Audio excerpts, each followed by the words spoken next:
kutoa taarifa kwamba leo tarehe 12 ya mwezi Machi mwaka 2026 Mahakama ya Hakimu Mkazi Kisutu mbele ya Mheshimiwa Mushi imewaachia huru watuhumiwa watatu kwa maana ya Mohamed na wenzake wawili waliokuwa wanakabiliwa na shtaka moja la uchomaji wa ofisi ya Chama cha Mapinduzi kule Kivule Majohe, wilaya ya Dar es Salaam.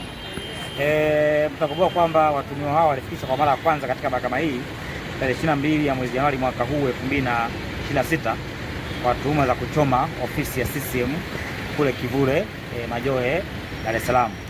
Sasa katika uamuzi wake leo, Mheshimiwa Mushi, hakimu mkazi mwandamizi wa Mahakama ya Hakimu Mkazi Kisutu, amebainisha kwamba Jamhuri imeshindwa kuthibitisha pasi kuwa na shaka yoyote juu ya tuhuma za watuhumiwa kuhusika katika uchomaji wa ofisi ya CCM kwa sababu kubwa mbili. Sababu ya kwanza ni kwamba mashahidi wa Jamhuri walitofautiana mmoja kwenda mwingine juu ya eneo la ni ofisi gani hasa iliyochomwa hiyo ya CCM. Lakini ya pili ni kwamba kulikuwa na watu wengi ambao walikamatwa. Kwa mujibu wa mashahidi wa Jamhuri wenyewe, walikamata watuhumiwa zaidi ya 50.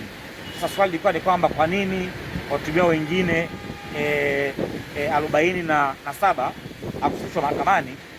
Mashahidi ya Jamhuri wa swali hakulijibu. Na mimi kama wakili ni wahoji sana kwa kina, kwa nini mmekamata watu 50 alafu mmechagua watu watatu, watuhumiwa wengine wako wapi? Hilo swali na mahakama imejiuliza kwamba kama kuna watuhumiwa wengi zaidi, watuhumiwa wengine wako wapi? Kwa nini waliachiwa? Kwa nini hakuna upelelezi? Katika sababu hizo mbili tu, mahakama ikaona kwamba haina haja kwenda kwenye maeneo mengine na ikawaachilia huru watuhumiwa wote watatu kuanzia leo tarehe 12 Machi mwaka 2023. Sasa kwa kuwa waandishi mnakumbuka kwamba watuhumiwa hawa wana shtaka la uhaini ambalo liko mbele ya hakimu mwingine Mheshimiwa Hassan Makube, na Jamhuri bado shtaka hilo halijalifuta, bado watuhumiwa wamerudi mahabusu kusubiria sasa Jamhuri iliondoe shtaka hilo. Na kwa msingi huo ni wito wangu mimi sasa leo na ni ushauri wangu sasa kwa DPP kaka yangu Sylvester Mwakitalu, kama umeshindwa kudhibitisha mashtaka ya uchomaji mali, uchomaji wa ofisi ya CCM, sina imani, sina hakika kama utaweza kudhibitisha shtaka la uhaini. Kwa ni kuombe DPP wafutie hawa vijana shtaka la uhaini haraka iwezekanavyo bila kusita, warudi mitaani, waongee na familia zao katika ujenzi wa familia na taifa kwa ujumla. Kwa majina naitwa Sheila Mohamed Kapona, ni mzazi wa Mohamed Steven Madeha. Niko hapa katika mahakama ya Kisutu leo tarehe 12. Tulikuja kusikiliza hukumu ya watoto wetu ambao walikuwa na kesi ya kuchoma moto ambayo ilitokea tarehe 29 kipindi cha uchaguzi, lakini nashukuru leo wameachiwa huru. Namshukuru sana wakili wetu Maduhu, amewapambania watoto pamoja na ninyi waandishi wa habari hadi leo watoto wameonekana hawana hatia, wako huru. Namuomba DPP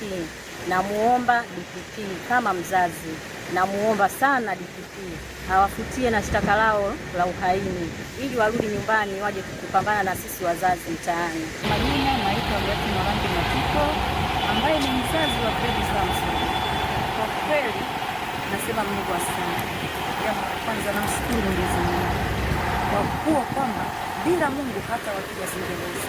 Bila nasema Mungu ni mwema na Mungu ni mwaminifu. Sina budi kuwashukuru mawakili wetu wote wa haki za binadamu pamoja na hakimu. Mungu amesimama mbele yao, ametenda jambo. Kwa kweli nasema asante. Mungu aendelee kuwapigania, aendelee kuwanyoshea mkono hata adui anayewazunguka. Mungu anaomba kupigana nao. Kwa kweli namshukuru Mungu, nasema asante Mungu kwa uwezo wake. Apambanie na wale wote waliobakia Mungu, ambao ni watoto wa wazazi wenzetu wanaolia kama sisi. Mungu aendelee kupigana nao ili kusudi na wenye watoto waachiwe huru wakashiriki za maisha yao na wazazi wao. Tunamwomba DPP atufanyie wepesi, Mungu asimame katikati yake ili kusudi apate kuachilia nao wapigana warudi nyumbani. Tunawakumbuka miezi mingi mpaka tunawatamani hata kuwaona. Kwa kweli tunasema Mungu asante.